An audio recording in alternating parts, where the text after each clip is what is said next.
Salut à tous, j'ai évidemment profité de mon passage sur la Paris Games Week pour aller sur le stand Alienware découvrir le nouvel Area 51.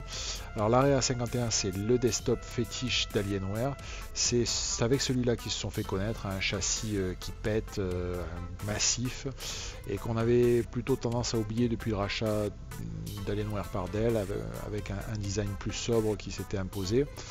Là on revient aux sources si je puis dire, avec un châssis complètement hors norme, un design complètement différent de tout ce qu'on peut voir.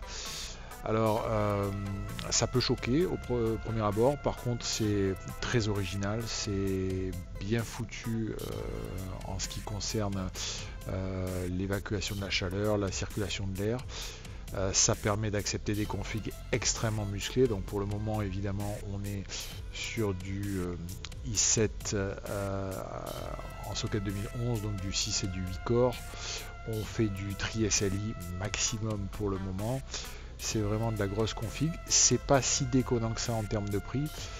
Et par contre voilà, donc c'est plutôt bien fait. Ça surprend, mais c'est bien fait, c'est bien agencé.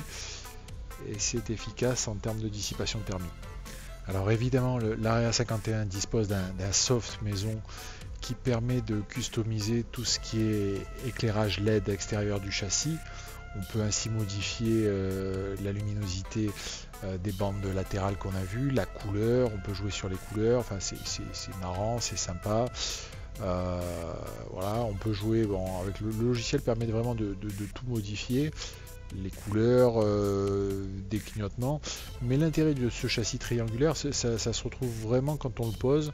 L'accessibilité est vraiment bien foutue, donc au-delà du côté choquant du triangle, tout a vraiment été bien pensé, notamment en termes d'agencement des composants et de refroidissement, le placement des dissipateurs, le placement de l'alimentation, et puis aussi l'accessibilité à la connectique générale du PC. Donc une belle bête quand même.